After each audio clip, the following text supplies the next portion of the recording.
What's up, everybody? It's your boy, Pastor ABE, with this show that we call From Curious to Learners, because we know that the curious become the learners, and the learners become our leaders. Listen, learners, we have been blessed today to have two great leaders as our guests today.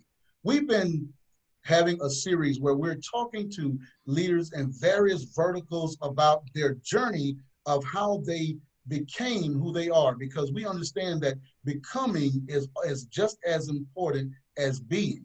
And so the leaders that we have with us today, I'm just so excited because I'm just a sports nut. I'm a sports nut, and we have a husband and wife duo. We have a husband and wife duo, a dynamic duo. The Weathers is. The Weathers is. We have Ray and Angela Weathers with us today, and everybody give them a warm welcome. Yeah. That's good. So everybody just gave y'all a big hand clap to welcome the Weathers to the program today. But we have the Weathers here with us today, and their bio is so luminous, and it is so incredible, but I'm going to do my best just to touch on just a little bit, and then I'm going to allow them to add some flavor to that bio. But just to prepare your ears for what you're going to experience in today's episode, we're going to talk about the journey through the lens of a sports athlete, a high-level athlete that have made the journey from athletics to business, identified the pitfalls along that journey, and have done something about it through the new business venture that they have founded called Training Up a Champion, or TUAC.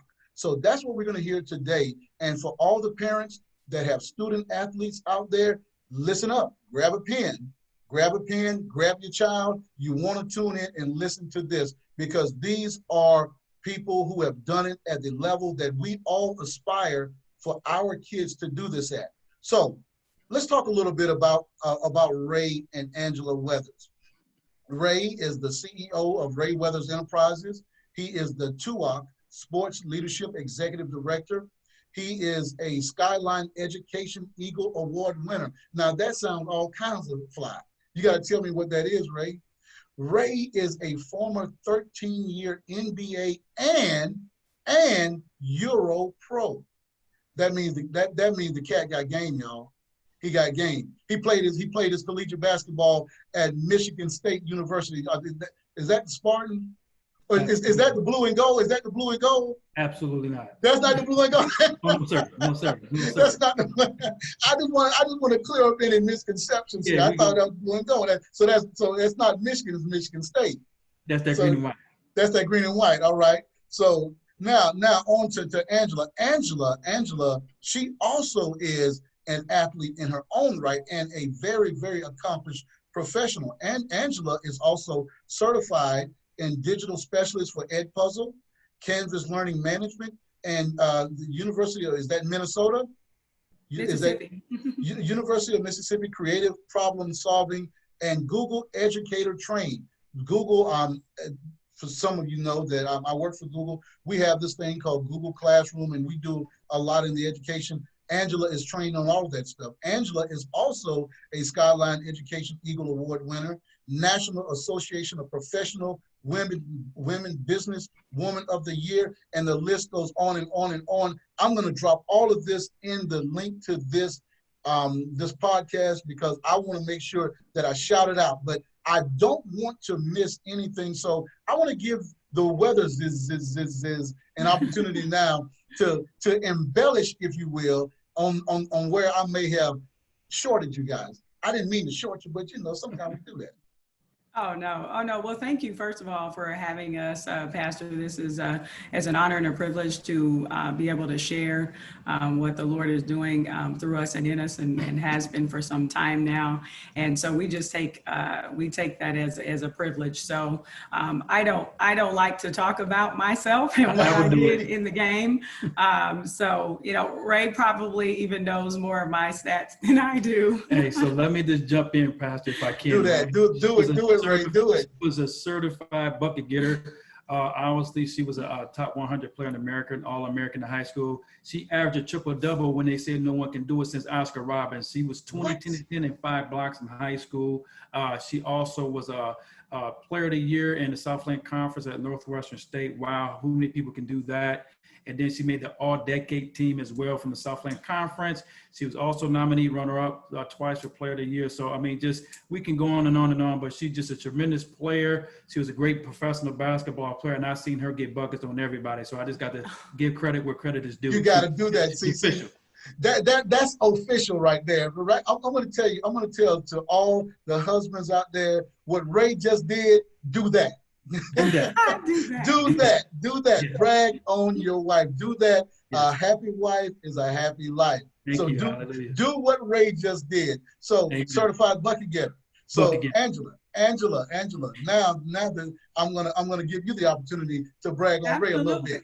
Well, I can tell you, and a lot of athletes, former athletes, current, and maybe student athletes out there can identify with Ray's story. And we have a parallel one. I'm sure we'll get into it later on. But to what you see in those highlights doesn't even touch the surface of what kind of player and person he was and has become. So when you can play 14 years internationally and you can touch the NBA and that still have longevity on your current circumstance, that just lets you know that he was and literally just put his shoes down not too long ago, blue collar, could fill it up, a big guard when the transition happened with the NBA, and some people can attest to that, and just made the most of every opportunity and every role and situation, and is just a phenomenal.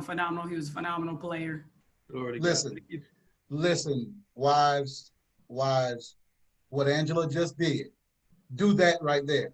Because what we're seeing here, we're seeing the way kings and queens lift each other up. Yeah. Kings and queens hold up each other's arms, just like they held up Moses' arms. So kings and queens do that for each other. And I love the way, Ray just rattling off those stats and Angela just rattling off those stats. I love that. Player of the decade. Ray played for 14 years. Now we do go back and forth on who hit the most buckets when in high school, college, and pro. It's a new movie we need coming funding out. It's like the real love of basketball, but it's biblical. It's spiritual, right? So I played her one-on-one. I said, hold on, I got to really play her like it's for real. Like, okay. On her, right? And she said, no, I ain't gonna take that off on you. I'm gonna put my shoes on you. But listen, she not only the player, but she's just outstanding inside out. And I say that with all humbleness and respect. She's just, I found favor in the eyesight of the Lord, really. Well, what song is going to be playing when y'all play this? Because it can't be Michelle and Degacello or Maxwell. Right? That is so funny. I don't know. He's got some favorite songs that are gospel, that have a love tone to them. That are yeah. William Murphy, man, this is my season for grace, for faith. Yeah. and Ray has a sense of humor too, so I'm sure he made plenty of teammates laugh, because there's never a dull moment with him. Look, it's already coming through. It's already coming through. So just a little short icebreaker. There's some things I want to know, because you guys are ballers. So what I want to know, what I want to understand is, from both of you, you guys got buckets. Ray alluded to this, and now I want to press the point on this, Ray. You alluded to the fact that you saw her get buckets on some serious people. Mm-hmm. Of the modern day of the players that are playing in this era, who would you most like to battle with? That question goes out to both of you. I'm gonna let ladies first. I'm a gentleman, man. Okay, Angela, who do you want to battle with? Well, realistically, I can get with the best of them. If I was playing in this era, I'd love to come at Taurasi. She's one of the greatest. Unquestionably so. Candace Parker, I have a lot of respect for her game. I was privileged to play with Swoops, in her day, where she was wow, and a lot of similarities there. So yeah. So I'm from the Detroit Pistons era, man. My mentor Bad boys. So Joe Dumars was my mentor, right? So he had to guard Michael Jordan, right? So he was my mentor my first couple of years in the league. So I like guys that can defend, right? So I would go with Patrick Beverly. Like, I got respect from him. He's from the Woody City. So he has that big assignment every single night. So I would like to show my talent against him because he's supposed to be a defender and I'm a bucket getter. So, and I can lock down. So Patrick Beverly, not just the name drop fires of superstar players. I like guys that can sit down, smack the floor. Sit down like the glove used to do. Yeah, so I want to see what that is. I want to see what that is. Yeah, so now when you guys are playing, because you guys are so connected to the game and to the league, obviously you found yourself in the gym, maybe in some pickup situations, maybe with some folks who got some name, a little bit of name ID. I mean, just between us, just between me, y'all, and the fence folks. Did y'all ever give somebody some work that we might know of? Oh, well, I mean, all of my teammates, I played with Cheryl Swoops. I played with Maxine Reese. I played with Cheryl Ford, Carmelone's daughter, and any of them. Yolanda Moore, two-time WNBA champion, would definitely share with you that I brought it. Definitely. With the opportunity that I was given in the short stint, the respect is there. Certified baller, y'all. Certified baller. Yeah. So I don't like boasting that, but the game, you're in those trenches, right? Those battlegrounds. So and this was all due respect, and they'd tell you too. Like if they was on the show, they said, listen. So it'd be like Joe Johnson, Mike Bibby, Michael Dickerson, Tony Delt, Penny Hardaway, Stephon Marbury got that work from me. So I could just keep going on. I just watched this documentary the other night. You gave Starbury that work? I beat him 7-0 and dunked on him twice in practice, man. Oh, it is. We're making news. This right here is going to be the 1 minute clip. I usually do a clip of just a promo. That's the clip right there. Starbury got dunked on, got skunked 7-0, and got dunked on. Was it twice? Yeah, automatic. So Penny Harder was like, as far as one-on-one, that's what I do, man. So I don't care who is getting practice. We would have one-on-one games, and it'd be all the guys would just rotate. I could have run about 15, 20, and they was like, that's what he do. One-on-one is kind of what I grew up on, playing against Steve Smith back in Detroit, man. So just got that dog. That's what we do, man. That's that anybody. Dog. Yes, sir. Like Adrian Bronner said, any man can get it. Yeah. Any man can get it. Yes, sir. He said he got kind of wrong with it. He said a Mexican, African American. Yes, sir. We say come to the kitchen. Come to the kitchen. Hey, just like you're saying, in our stint of coaching in the public prep arena, our current players that are currently playing will tell you about Coach A and Coach Ray. Yeah, we have one player, man. I give male and female buckets. We have one of our players that was really good player, and he's from Flint, so they know Flint is supposed to be cut different, right? The Flintstones and all the great players from Flint. So one day my wife was like, you know what? I seen the game face on her. She actually didn't miss a shot for about 2 hours, and they were literally all on him. So all the players lived in the group housing, and he wasn't scoring for about a month past. He didn't score no buckets. So we was like, something has to be wrong. He homesick. He was actually telling the players he had to leave because the way Coach Andrew was punishing him, he said, he don't feel like there's no reason for me to play anymore. He was demoralized. Wow. She demoralized our player. I said, you got to take it easy on these young kids. But we build them back up. We build them back up. Sometimes, just like in Marine Corps boot camp, you got to break them down just to build them up. Yeah. And that's gradually for us. And that's where that respect, that ultimate respect. And that's why I said, if you talk to them today, they'll tell you. They'll tell you.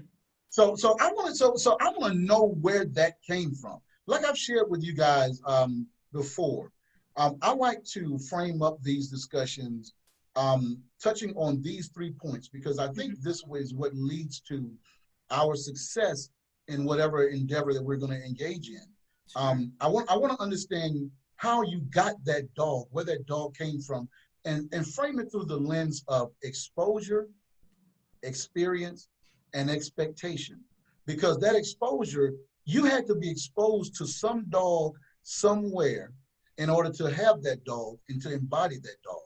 So what was your exposure? And I want to understand it from not just a sports standpoint, but also as you matriculated through the sports arena, throughout your career, player of the decade, 14-year player, and you begin to transition into business, and you've made that transition successfully as well. What were you exposed to? What experience did you get along the way, and who put the expectation on you to squeeze out the most out of you? And that's the journey that I want to look at this through. Well, absolutely. So I will say my exposure came from both in my home as well as my community. And that's how young people get into sports. And I got into basketball in particular because of the dysfunction that was going on in my home. Okay. We grew up in, in Seattle. It's pretty fast paced. There was a lot going on.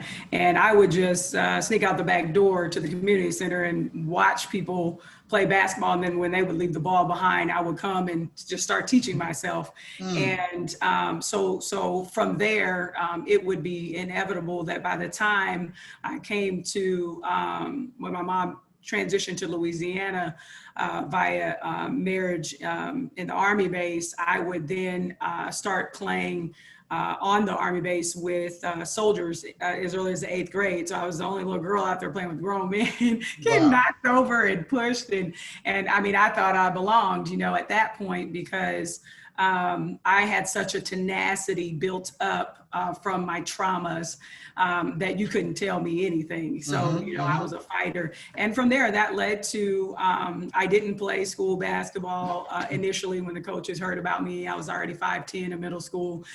They were like, "Oh, are you gonna come out to play?" And I was like, "No, I wanna play with the boys." And so I had played so long with males, it was just, it was awkward to play with females. And so fast forward, I ended up being on varsity all years, of high school, starting in all state, all district. And so in my freshman year, the Lord sent a helper along the way, and my JV coach, she had played professional basketball, and took me as early as 7th grade to be exposed to college camps and California summer leagues and things like that. So I was already becoming aware of this bigger world of sports that existed, and I wanted to be the best. I needed to know in the 9th grade, what do I need to do on a scale from 1 to 10, coach, to become a pro? Not college. What I need to do to get to college. What do I need to do to become a pro? Because I want to take care of my mama. I want to take care of my family. And I'm pretty sure there are a lot of females out there that can identify with that. I don't look like what I've been through.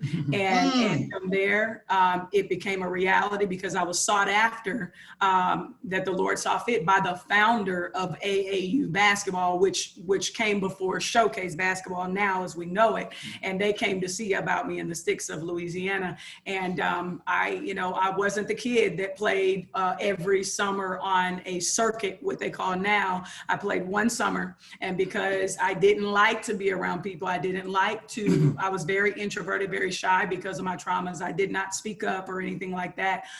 But the national tournament that I played in, and I tell people this story, young people that are get ready to go into play in front of scouts, is I looked up in those stands and I saw the clipboards and the logos on the shirts, and I knew what time it was. They had what I needed, and if I needed to go to college before going pro, that's what I was going to do. And when I got in that game, and in one game, that was all she wrote, obviously because of the predecessors that had come before me. And so when I got home that summer, my mailbox was flooding. And so I knew then at that point I had gained enough experience to go on to play college basketball. And the road was very bumpy. I had a lot of injuries and setbacks. At a real small frame, but the Lord just continued to send people along the way. And my experiences came from watching people. So even though I was an introvert, I watched people. I watched my professors. I watched my teammates. I watched the men's game all the way through. I watched the men's game more than I did the women's game. And sure enough, I began to understand systems and what expectations were necessary to be an anomaly in those systems. And so Wow. that's, you know, that's what carried me all the way, you know, to pro basketball. And not like a lot of people that, you know, if you looked at my stats, they would all say that I should have been finishing up a few years ago from the WNBA, whereas I played in a minor league and overseas. And for me, I learned in college that basketball was just a vehicle and a conduit for me to carry the gospel. I knew that in college. And so it was by no other reason that the Lord would allow me to do the things that I did. So, and I just continue to try to live up to his expectations. That is incredible. And Ray, I want you to jump in there and share your journey as well. But I just want to go back to a couple of things that Angela said. One thing that you said that really stuck out and resonated with me was when you began to go off to those exposure camps, it awakened you, exposed you to a world, and it's like, wow. Yeah. Somebody else wants what I want, like a lot of people. And the earth is not flat. No. The earth is not flat, and the earth is bigger than Louisiana. Yeah. And so now when you're out there seeing this stuff, that is what awakened in you that vision. Yeah. And now that aspiration is in you. And now once it gets in here, it's the flame has been lit, and the fire, the passion becomes unquenchable. And that's why we see you just dogging people. That's it. That's it. You got it. That was an incredible journey. I clearly saw the exposure, the experience, and the expectation. We're gonna come back to, because I want to double click on that. Ray, let's see your journey. Yeah, so I like to piggyback off what my queen said. Obviously, I think we all have had some level of traumas and adversities in our family dynamic. So mine was pretty evasive, but I thank God for those experiences because it's made me who I am today. So I thank God for that. I was the mush kid, man. So my I had two brothers. I had an oldest brother, Jeremy, and then an oldest brother, Ken, and we're 11 months apart. So they call us semi twins or something like that. Irish twins. Irish twins. Yes. And I have a sister. We're Irish twins. Oh, there it is, the Irish twins. Yeah. So, I mean, obviously there was a measuring stick for me. Obviously, we all played sports. We were around the same age. And obviously my father was just a tremendous street ball player that moved up from a little country boy from Mayfield, Kentucky, man, and came up to Michigan and seen, the game of basketball, which is high level basketball. I would put our state up against any state in the country. And so it's just so much tradition that you hear about the game. We played all three sports, but it was tough for me because I'm the little one on the block and the little baby brother. But, I would never play my brother one-on-one and want to beat him because he was ready to fight me. And so my dad literally would have to come watch me and him play in order so that it would be fair without my oldest brother jumping in. And I would beat him because he was that good. And this is a brother that we had prior conversation about that was murdered by his best friend when I was 15. He was 16 years old, but he was so talented. But they saw something in me because I was really small in freshman year. I think I was 5'7", 5'8", and I had some teammates that were making a name for ourselves, but I didn't know where the game was going to go for me. I just say, if I can make a team, great. But I grew like 5 or something inches. I got to be like 6'3", 6'4" in one summer. And I decided at that moment when I had a growth spurt and going through the battles with my brothers, I don't want anybody to see me no more. I'm not going to be this mush kid no more. I'm done with this. And long story short, I ended up making the varsity team my sophomore year. I was really disappointed. It didn't happen for me my freshman year. So I made the team. Now I said the next phase for me is to get a starting position. We're a guy that had played varsity as a freshman, right? So I'm climbing this ladder, but that fire's still not there quite yet until my brother passed away. And when my brother passed away, that kind of initiated a fire and a hunger in me that everything that he was connected to, everything that we battled about, I just felt that God just touched me prophetically, and my game went from here to a different dimension. And next thing you know, I didn't have like these kids today. I didn't have a trainer, because if you're shooting up air balls when it's snowing, you show them that snow, you're going to know how to shoot that ball accurately, right? You're going to chase that ball down and chase that ball down and get yourself in shape, right? And also I give credit to a family cousin, David Holmes, that was just a tremendous player as a pillar for his experience. To see him training one-on-one sessions outside by himself with no rebounders, cone drills that I never seen before and heard of. And I remember watching him at Jackson High School as I was going through my process. I said, man, the popcorn is popping, the band is playing. I remember they back in the day in the late 80s, they had Jerry curls dripping, and they come out and they, Not the Jerry curls. yeah, they got the Jerry curl juice coming in their eye, and then they warming up, throwing off the glass. And I just remember that experience that I saw. So I took all those things that I was experiencing, good and bad, and then the hunger and being the passion came. And next thing you know, I shared a story that I was invited to a Nike All-American camp my sophomore year when I started to make a name for myself. And in Nike All-American camp back then, if you get invited to that as a sophomore, that's big time stuff. I didn't know what All-American was. I didn't know what All-State was. I ain't know nothing about none of that. I just balled, right? So I bring this letter to my mom. I said, Mom, I got invited to this Nike All-American camp and it looked like it's the best players. She said, boy, you ain't going to no camp. She said, I ain't got no money. Look, you ain't going to no camp. And I said, Mom, you ain't got to pay nothing. It's free. She said, ain't nothing free in this world. You ain't going to that camp. So I go to my high school coach and told him, he like, man, that's a heck of an honor, but it ain't about you. It's about this team. So you're going to go play in this team camp with us, right? But if I go to that camp, you know, I could have probably finished top 5, top 10 of the country. I still end up being top 78, top 50 in America by the time I finished up. So that was even without that camp. Yeah. Even without that, the Lord still allowed me to be a ranked player, right? So I go into honestly a Proposition 48. My era was another kindle of fire that happened to me where they stopped me from playing my first year in college because I missed the test score, right? So here it is, all that work I put into it, they smacked me on the wrist because you didn't pass this test score, you can't play for a year.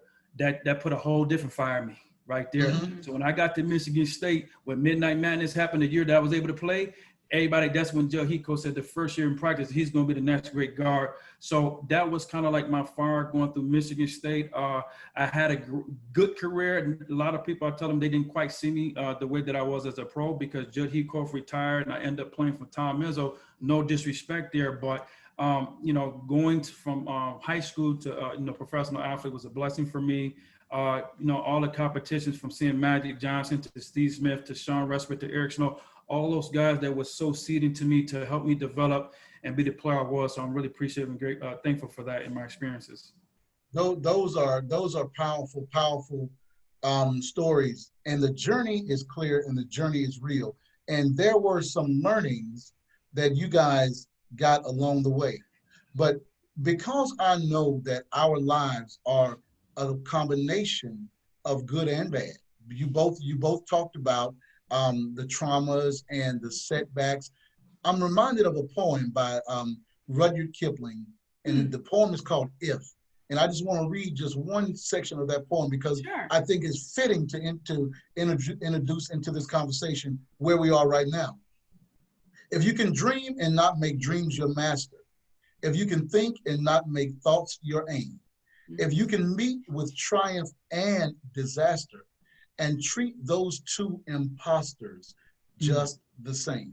If you can bear to hear the truth you've spoken, twisted by knaves to make a trap for fools, or watch the things you gave your life to broken, and stoop and build them up with worn out tools. And stoop to build them up with worn out tools. So that's the next area that we want to get to, is because you both met with triumph and you met with disaster. Yeah. But Rudyard Kipling refers to both of those as imposters, because life is not all of either. It's not all triumph and it's not all disaster. So we gotta weigh them both in the balance. Yeah. Because one scene does not a story make. That's right. That's right. That's right. One scene does not a story make.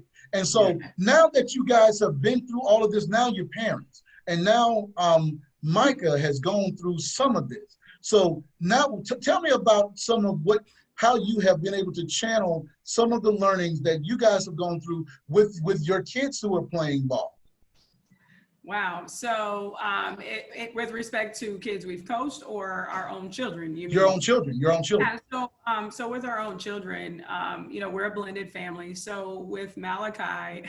I'm sorry, Malachi, Malik and Malachi. It was probably really difficult for him. You know, you get better as well with time as a parent.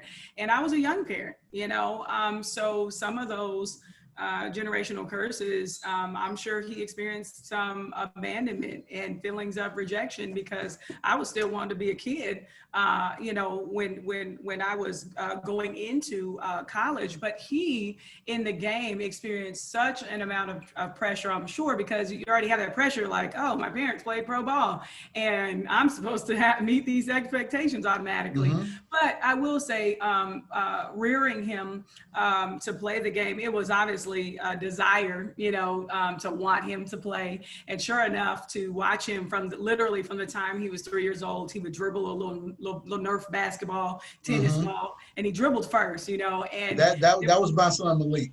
He yeah, picked up the so ball at 4. dribbling at that age, and then shooting, and then running around, and so that's really what started TUAC. It originated as a nonprofit called MAL. We put Malachi's initials in front of it, Kingdom Building Basketball, with Train Up a Champion as a program, and obviously, you know, rebranding where we are now. But it was all focused around him to play, to have his own team. So, you know, put him through the workouts, the individuals that I did in college. I wanted him to be the best shooter, have the percentage that I had, you know, and all this kind of stuff, and just be better in his decision making that I was. And it was amazing, because the Lord just allowed me, even when I had life-changing circumstances, to still put the best quality training and people around him that had done great things in the game, and Ray was one of them. And so with that, I mean, he played with some of the greatest players, and he got that. Hey, you say you want your vertical to go, you know, up? Okay, we're doing the BD workout. We got a super cat. We're doing the whole 9. We're jumping boxes. Okay, this is what we were kids outside in the heat, feet on fire, right? And getting it. And so literally fast forward from Malachi, and Ray will talk about Jasmine and Jordan, their hoop background. And then Lydia, she's 12, and she is almost 5'10", and she's a sharpshooter. She got quick feet. She's showing those signs of athleticism. She got a little dog in her, like Mama did, more than Malachi did at that age. And don't have to push her. You know, one day she at about 10 and a half, she said, "Mommy, I want to play basketball." I mean, you know, we kept her in camps and things like that. And you know, between Ray and I, she might say, "Hey, we want to go play," or whatever. And then with Joshua and Caleb, the 4-year-old and 3-year-old, they grew up in the gym. They love it. They watch Mommy and Daddy coach. Watch them. Watch those two. Listen, Joshua, Caleb will shoot for hours, and literally hours. And then Joshua, he's left hand, and so we walked yesterday, he's dribbling. This baby walked for about a mile, and he wants to dribble the ball. So, you know, of course, you know, the shortest they'll be is, you know, anywhere between 6'8" and 6'10". So. Yeah. So I'm 6'4". My wife is almost 6 foot. So we think they're going to have a lot of potential. But, you know, our daughters that I had, they had seen the game, you know, close up and went through that experience. And I didn't want to force basketball on Jasmine and Jordan, but they ended up playing in one camp one particular time, and actually did very, very well. They end up trying out for a team that their coaches begged, and I didn't want to force the issue, but they actually, my oldest one, Jasmine, actually played. Listen, when I saw her and met her, I was like, she needs to play on the team. Yeah, she had a lot of talent, left-hander. She built just like her daddy. Yeah, built like me. And got some dog in her? Yes, she has some dog and a very strong. The younger was more defensive, but Jasmine was like a switcher knife. She could do a lot of stuff. It was just more natural for her. But both of them are, you know, obviously very brilliant students. The oldest one actually had gotten an offer from Duke and Stanford academically. Wow.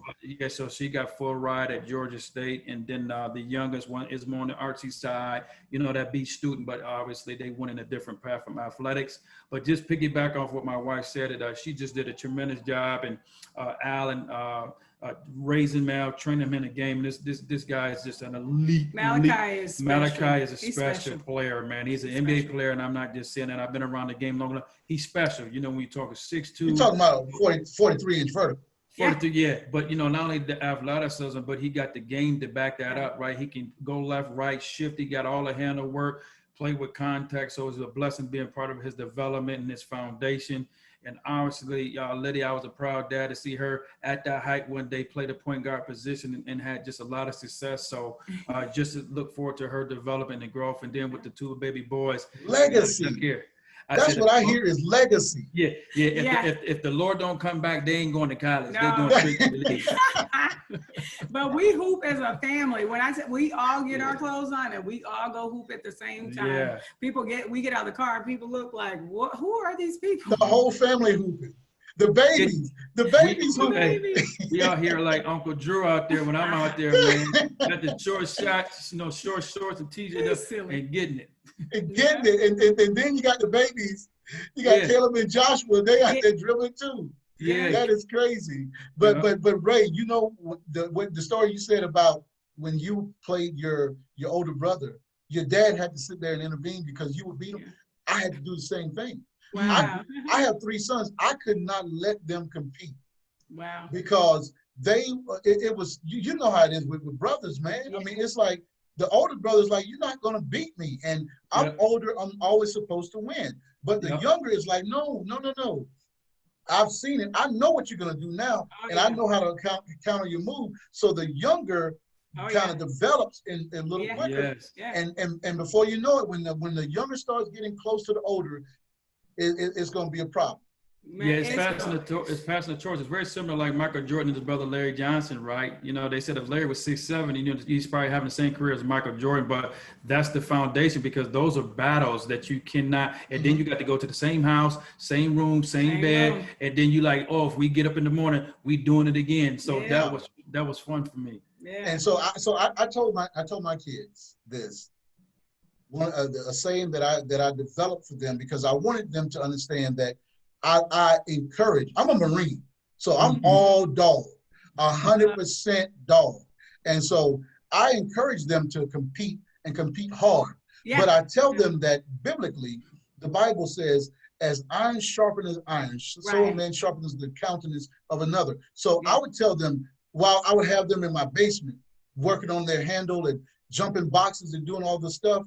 I would have them repeating after me, "Iron sharpens iron." And they would say, "Iron sharpens iron." And then I would say, "And Abrahams are sharp." I know that's right. So that's our mantra. Yeah. Iron sharpens iron and Abrahams are sharp. Iron sharpens iron and Abrahams are sharp. So I would say that and it would refocus them. It would refocus them that we're supposed to battle, but we're not supposed to battle to try to hurt one another. We're supposed to battle because we're helping to refine one another. So parents out there who have kids, make sure that encourage them to compete. Yeah. You need that competition because life is going to throw that at you anyhow. Right. It's coming. Life ain't going to take it easy on you. Anyhow. It didn't take it easy on you guys. Now, let me ask you a question, because we're gonna get into TUAC right now. But leading into this conversation about TUAC, you guys, now that you guys are mentors and coaches, and you're training others to be mentors and coaches, I want to ask you both a question. What is the best advice you've ever been given? That's a great question. For me, probably, I mean, just think where I am now is to trust in the Lord and keep him first and allow him to, to see me through anything that I go through. That's, as a young person, I definitely didn't, until I got saved, have that. But my true north, was to be the best. My coach, she would, the advice she gave me was, you be the best that you can be, and that's good enough. If that's not good for someone else, you don't look around and shrink or look down upon yourself. Yeah, and for me, like I said, I obviously I wasn't fortunate and blessed to have anybody, say anything from a spiritual perspective according to the word as a young person that I can remember. But I believe my coach said, "Don't let nobody set the standard for you." Wow. set your own standard, right? And what everybody else's expectations is irrelevant as long as you feel like you set a standard that you know as far as what you're able to do on the court. So I took that, man. You know, I didn't care about the rankings or anything. I just set a standard for myself and knew that if I did that and met my own goals for my own expectations, then everything else would take care of itself. And it's that expectation, Ray. That's what I keep driving and emphasizing to everybody that I talk to. It's the expectation that squeezes every ounce of talent that we have in us. It's that expectation that places a demand on our time, our effort, our energy. Because if the expectation is that I'm going to be the best, then the expectation makes you get up and get out. And get to the gym early and stay later than everybody else. It's that expectation that's going to squeeze every bit of talent, God-given talent, and gifts that you have. Without an expectation, I don't know where we'd be. Right. Yeah. If my parents didn't put an expectation that I would be in the house by a certain time, I would be out there with the rest of my friends. Right. Some of them who died way too early. Yes. Yeah. But the expectation was that, Elliot, you're going to be in the house. You may not be popular. When the street lights come on, you may not be popular like some of the other kids who can do whatever. You're going to be in the house. Right. And I want to add to that because I believe that we talked about realistic expectation, right? There's different expectations that you can have. So when you talk about realistic expectations, I think as a society and also parenting, is you're putting too much pressure on the kid at such a young age, and then you're seeing that pressure lead to anxiety, you're seeing it lead to mental health and stress and all these things, and it becomes toxic, right? So I believe that we have to not put realistic expectations, and obviously we have to put that back on the actual player or whatever it is that you're doing. What's a real expectation for you? And if you have a standard, right, a measure stick, then honestly, if you get anything, higher than that, all the glory is to God anyway, right? Amen. So, and that's the expectation as to what Ray is saying, and that's what we are educating. The way that our society and the way that our culture sees sports is why Train Up a Champion is an educational institute and not a sports institute. Wow. And that is because we strive from the time we're able to put on those tennis shoes to be an athlete, to be the greatest, to be the fastest, to be the strongest. And that may very well be true. You have to do certain things to meet expectations within the systems. However, you break out of those systems if the expectation is spiritually grounded. If it is, even if it's not spiritually grounded, if it's morally grounded by inevitable laws, right? What you put in is what you're going to get out. It explains how in the greatest brand in the world, you can see some of the greatest players still, we say, fall from grace, but yet we don't talk about the Bible. We don't talk about that in the sports world, but we use these colloquial phrases and terminologies as if it's, it's fashionable, but it's realistic. And so that is, we're educating in those realms within the 7 spheres, so that an athlete, they may very well be from start to finish, that'll carry them to pay for their education, to go do whatever they do, but they know that they're more than that. Yes. That they can operate in the 7 spheres, and they have the skill set and the versatility to be able to be successful and have the confidence to meet expectations, right? Because one day the ball's gonna stop bouncing. One day you're not gonna throw the football. One day you might tear your ACL, right? One day I was on the side of the bed praying, asking the Lord, if I get this surgery for a tibial rod insertion, how much will I get to play? Will this be guaranteed? Well, no, there's no guarantee, because there's aftermath, there's symptoms, there's a psychological piece that goes with those things, those setbacks, and so to not educate on those things within the process, it is what Ray, I believe, is saying, is that where we don't meet realistic expectations, that's where we begin to fall short. So it's changing the narrative. You have to change that narrative. We got to change the narrative. Let me so. Thank you, Lord. Thank you, Lord.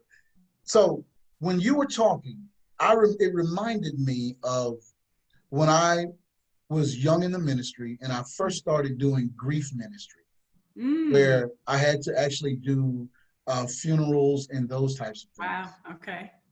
I remember one of the saddest funerals that I ever had to perform on my own was a young man.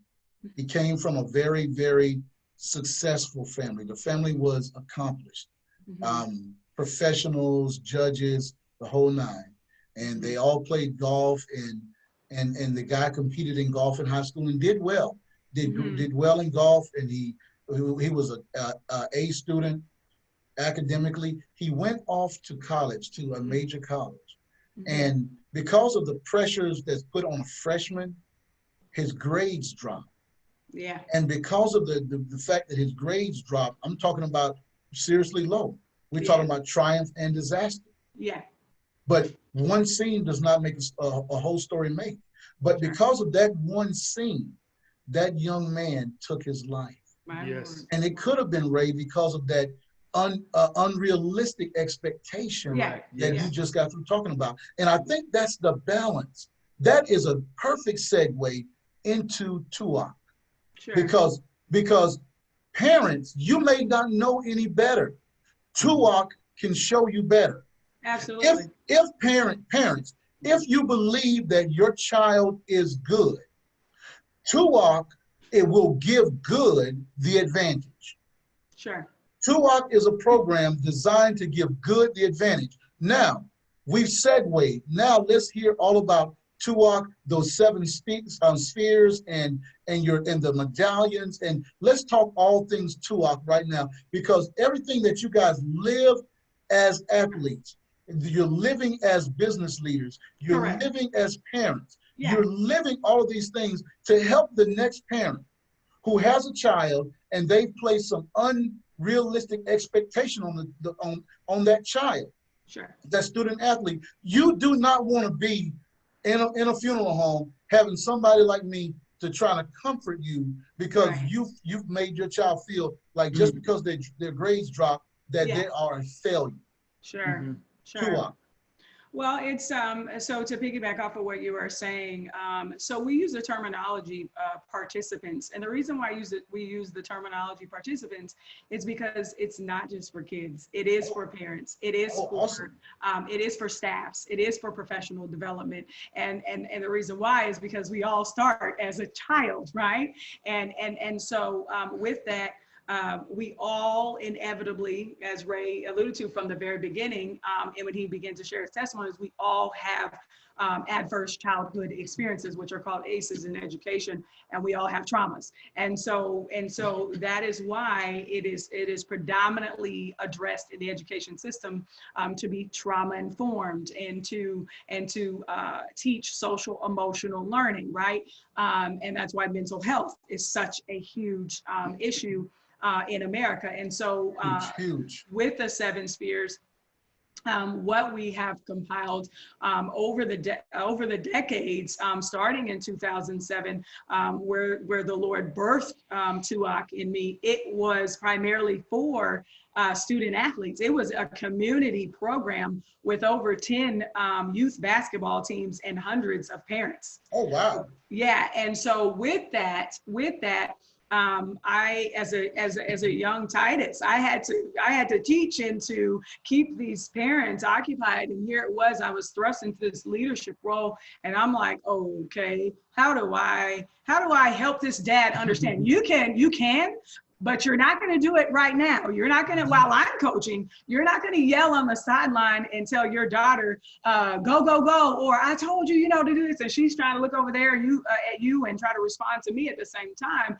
And so I began to. That would have been me. That would have been you. See, and you meant well, I'm sure. But I meant well. Yeah, so had to create committees, and within that ended up making it more educational over time. And through my experiences of living the medallions of identity, understanding who am I, right? And you might have to ask yourself a time or two within a day. Who am I today? Who am I right now? Right? As a parent, as a professional, identity, right? Relevance. One thing that I began to understand at a very young age as an entrepreneur was I had relevance. You just went over, and we went over Ray's credentials and my credentials. Well, there are hundreds of thousands of people out there that play the game, and no one can take their story away. No one can take your story away. No one can take Malik's story away. And so whatever I accomplished or did in the game is what gives me credibility. Okay. And so the fact that my experiences happen is what gives me relevance in any phase of time. So the credentials that I had then allow me to speak to you, allow me to go on other television shows, Ray and I to come together, and then to be able to transition. Transition is the next medallion. So we are gonna constantly transition through life. It's change is inevitable. And in that transition, we need to understand what pieces that we've gleaned of who we are, right? And what needs to be relevant to a conversation, even what needs to be discussed in a conversation is what allows me to transition to go from one success to another success. One success to another success, right? And then transformation, which the two are not the same. So in transformation, what has to happen is through all of this, I then come to a threshold where I'm getting ready to go to another level or another dimension. We talk about that as a trending thing in leadership and education. Well, what that's really gonna take is that I have a different mindset. I have a mindset that I have some soft skills. I have gleaned some life skills. I've gleaned some educational tools that are going to help me go and get to a place of resolution.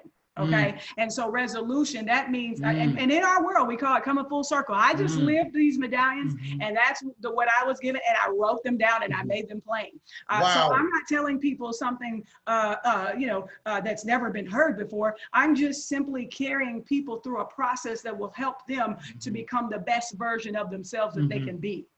Because I know that you've already thought of this, that if we don't progress through these medallions, if we don't have the proper transition, then we're stuck thinking that what once was relevant is now relevant in this new cycle of our life. And so you're stuck, and you had a great crossover, but the crossover does not help you in the boardroom. The crossover is not good. Listen. So Iverson's crossover is not the same as my crossover. See, Iverson's crossover made him a whole lot more money than my crossover made me. Right? When we talk about the value of a ball in Michael Jordan's hands versus the ball, in T-Mac's hands, that's just two different things. And so with that, it's something we in our model condition student athletes, parents, and the wraparound services and the staffs to understand. So for example, if you have a student that has a high ACEs score and you have a staff that doesn't have a high ACEs score, yes, they may be trained and trauma informed. However, that doesn't mean that they're going to totally resonate with that person. Say it again. Or working colleagues. Or working colleagues, right? And so that's why it does take more than one voice. And so the vision of TUAC is not just Ray and I. It consists of ambassadors, a 3-tier level of ambassadors. It consists of trainers. It consists of scouts, right? So this is, we had to structure ourselves and pattern ourselves in this phase that we are in so that we could extract ourselves out of the education system and say, you know what, we don't need another person to tell us what we have because of the tech savviness that I have. It's global. It's for as many homes and many people to have this on every level, from a public service educational learning experience. I want to touch on two things quickly. The medallions. So this is incredible.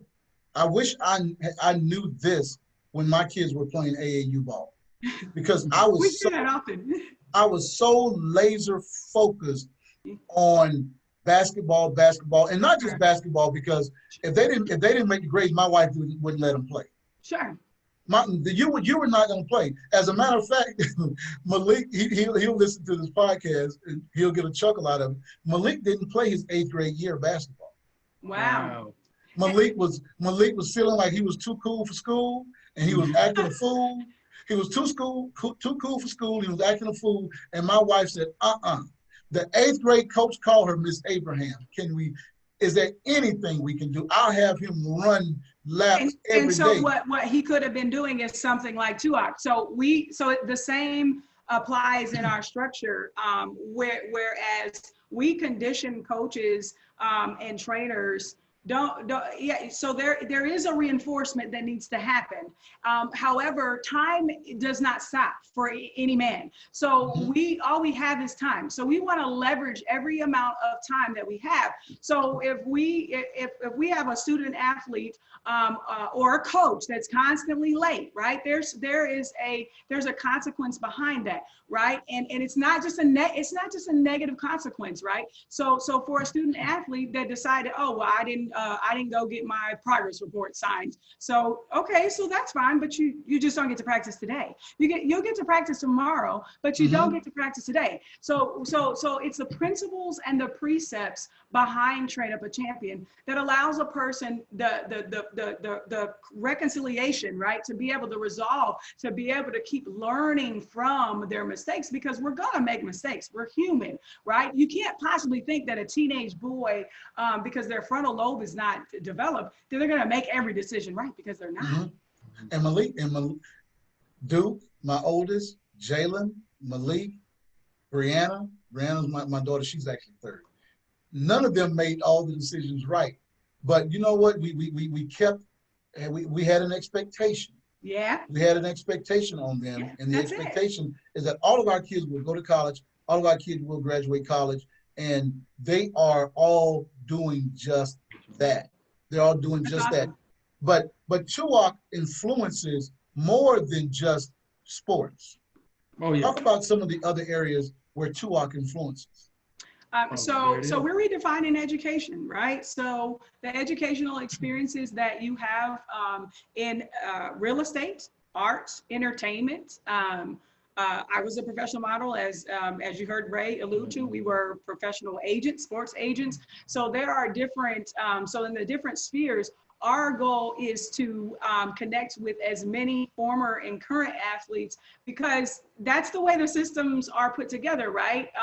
If you can hire a former or current athlete, right, to be an ambassador or to work with your company, chances are you have a better return, because there's resilience, there's perseverance, there's character building, there's creativity, there's teamwork, there's tenacity, there's just so many positive returns on that. So those are the spheres that we influence. And so the one that we definitely, where we started, is one of our other focal points is in the church, is religious. So we've serviced people that were of all different religions. It didn't matter what religion a student athlete came from, or their family, or a teacher. It didn't matter. It's a matter of how you show up and how you go through this process. And it's about creating a curiosity and a persuasion, right? That's what matters, and how we exemplify that. Amen. So how would one get connected with TUAC?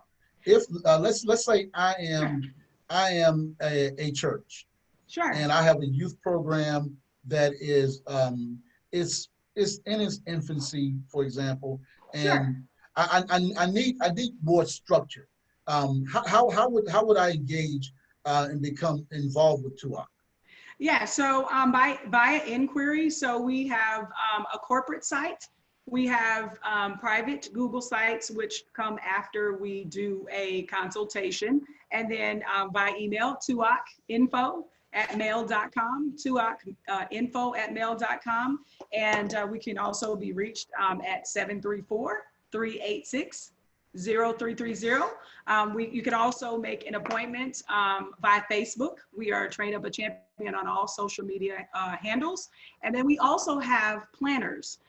So we have our own digitized planner. It is the one product. We're not focused on a bunch of different products, but it was designed for athletes, by athletes. But what we found was, just like our model, our business model, it can relate in any sphere of influence. So we have TUAC, we have TUAC planners for pastors, TUAC planners for teachers, the whole nine. So I'm a planner freak, and that's how that came about. And I have a passion, and I needed my word and just to be organized.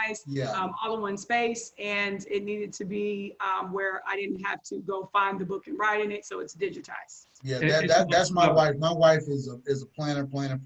Yeah. Go ahead, Ray. Yeah, it's next level because, you know, we talk about time management, right? And then when we get some creative, we put it somewhere and we forgot where we wrote that idea at. And everybody's carrying a phone, so you can see it on your phone. Now, like I said, God is a God of order, right? So just as an athlete as well, we want to make sure we're plugging in the things in the right place. So we're making sure that we're on time and staying late if we have to. So when I saw this planner and God dropped it on her, I got to see the visual of that, and I was floored. And I actually had an NBA friend of mine, Eddie Gill, from the NBA Pacers, saw it right there. And I'm like, no, I'm just saying it. And he was floored and said, I need this. My staff member needs it. He's a TV broadcaster, and was like, yo, this is absolutely huge. And also, like you said, pastors, professional workers in the corporate world. So it's really, really awesome to see this digital planner. I need that. I need that planner. So we'll connect after. Yeah, I gotta have that. I gotta have that because you see how I write all over the place. But so I know how a church could engage. What about if there's someone listening? There are a lot of people right now who are moved to try to do things to help. They're flush with money. They may have an organization and they don't know what to do, but they want to do something. And what you've said about TUAC has moved them, and they're ready to do something. What are some of the avenues or the vehicles where they can help TUAC financially? So definitely we have alliances, partnerships. We don't want we don't want just people to give us money. Okay, we are looking to have relationships.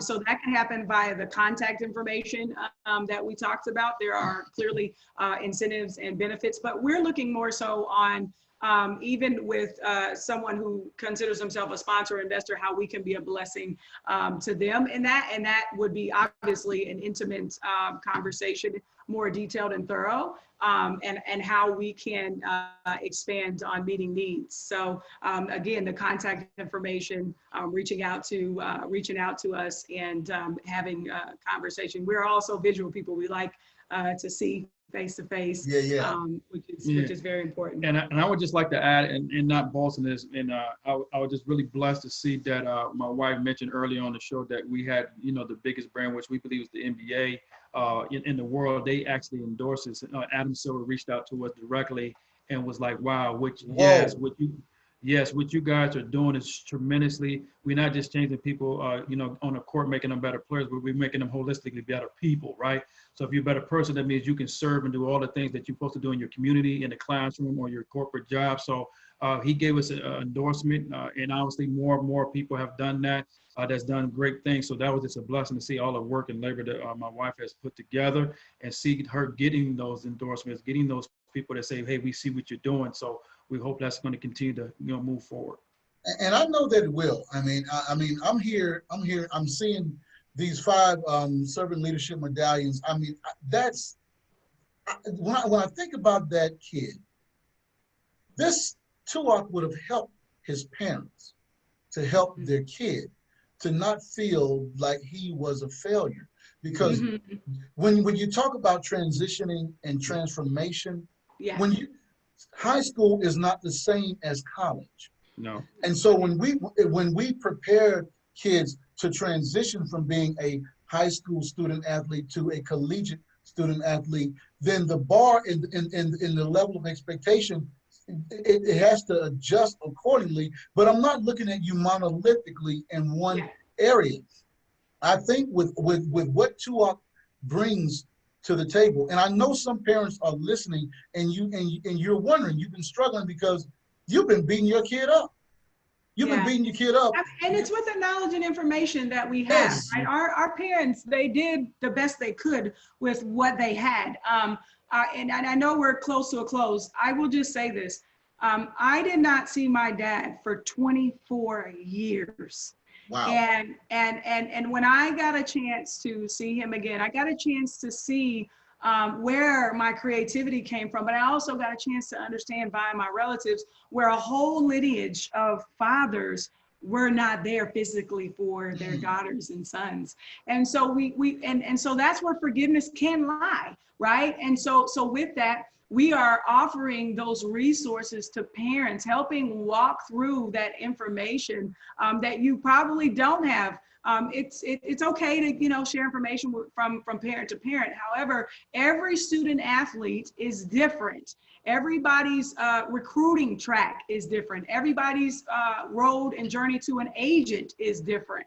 Everybody's road and journey to profession is different. And so that's why you will never through a course or a guidance with Train Up a Champion hear us tell you, you need to do this. You should do this. This is why, we allow the autonomy to grow and to figure out, this probably would be better for our family. This probably would be better, for our son or our daughter. Yeah, and I would like to add to it, if I had this experience, like I mentioned earlier on the show, from being a high school student athlete or just a student in general, right? Because I want to make sure that this is for students and student athletes or working people. When you talk about trauma, things that you've experienced, but social and emotional trauma, these are things will pull back that onion layer where you can be able to feel safe, be able to express yourself and maximize everything that God has given you. So I got a chance, me personally, to live these medallions through my wife at 39 years old, right? Been retired from the game, and it opened me up to see things in a whole different perspective, right? And it made me better today and who I am today at 39, now 45 years old. Does that make sense? So now it's like, wow, if I would have had that in my foundation from the beginning, and this is where I feel like we have to get together and say, you know what, it's just not I, it's ours, it's we, using that terminology, right? And I think as a community, we can get so caught up in that, even with Black Lives Matters, right? It's like, oh, me, my, I, all that. We got to say, how can we? This is what my process, what was your process, and how can we be in the middle? And I think this is what TUAC is doing, is bridging the gap. It does. It bridges the gap. You would literally see in some of our recordings, students of all walks maybe come in the door and look at each other like, I don't want to sit by her. Oh my goodness. And literally watch that molds break. And the same with the teachers and the coaches and trainers that have coached and trained with TUAC. We offer the autonomy. We're also looking for coaches and trainers so we can expand our scale. And so that is with the time freedom you have. We allow the autonomy in the delivery. Our curriculum is concise. It's a lot of it is video based, and it's not a lot of scripted information you have to learn on top of what you learn. Or anything like that, because we have to do this. We're in the phase that we're in, we need as many people as possible to take part in this, because we are in the middle of a pandemic. Then we're going to end up experiencing a tremendous wave where the digital divide will cause literally thousands and thousands of people to either drop off or to, this is to help people stay abreast in their businesses, to help with their children at home. If they're selecting a all online learning, remote learning option, which we suggest. And so this is, they get a chance to learn things that you probably wouldn't learn in a whole, that will take 12 years. And then also that is just direct for yourself and what you feel like you want to do in your business, as a student, whatever your next level or dimension is. So we're excited to just share TUAC with the world on this media run. Well, I've had business leaders to approach me and ask, Elliot, what can I do to help with my diversity challenges in my company? And I have a gentleman in mind right now. You're probably listening to this podcast. You know who you are. I will be connecting you with Ray and Angela Weathers of TUAC. I'm going to connect you guys because you asked me what you could do, and this is what you can do. This is how you can help. This is how you can help your company if you were serious, and I believe that you were. I believe that you were serious. This is how you can do it. Now, Absolutely. I'm going to make that connection. I'm going to make that. Well, that's divine. That is going to happen. Now, I have one final question for you guys, Sure. and then we're going to wrap. I asked you earlier, what's the best advice you've ever been given? Now that you are mentors and coaches now, I'm going to flip it. What is the best advice you have ever given someone? Ladies first. Probably to that you're powerful.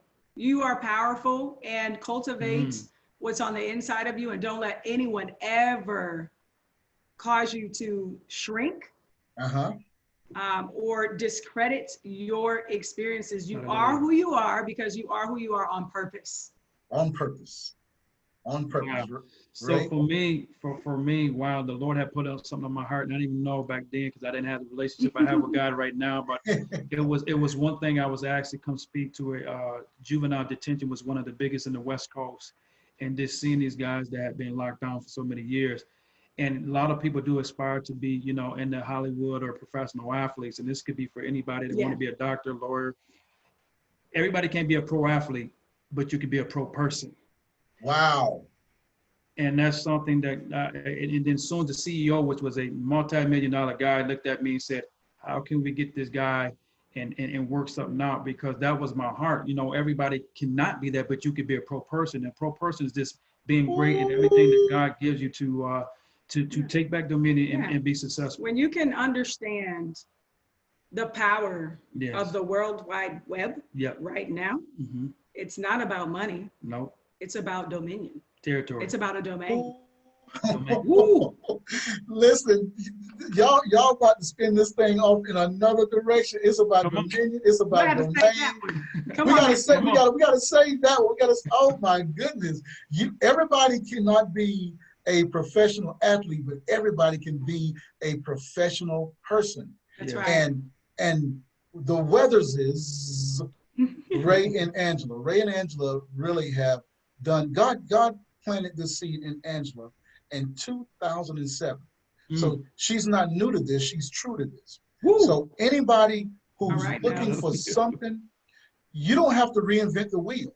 You don't have to reinvent the wheel, and you don't have to make this thing out of whole cloth. It's already here. Sometimes we have to learn how to partner together. That's right. We have to learn how to partner. What is already here with TUAC, you're hearing it, and it's already connecting with you. So now I'm going to make sure that all the information and all the ways that you can connect with TUAC and with Angela and Ray, you guys are going to have all that information. To the business leader that I've mentioned earlier, I'm going to personally make that connection myself. But to everybody else, your kids are good. You are good. But sometimes life deals us a bad hand, and we just need some help to give good the advantage. Yeah, yes, that's right. TUAC is a way to give good the advantage. That's what I've heard. I love these 5 medallions of servant leadership because that's what it's all about. How many of our kids could be saved from trauma turning into stigma if they were balanced? Yeah. If they were balanced, then those traumas and those hurts don't become lifelong stigmas that will metastasize into a stronghold. Yeah, that's good. And that stronghold, if left to linger too long, can become, Angela, you mentioned this a second ago, a generational curse. That's right. That's right. So we're going to stop this right now by providing balance. We're going to stop. The best way to break a generational curse is not allow it to manifest in the first place. That's it. That's it. But challenges and traumas are going to happen.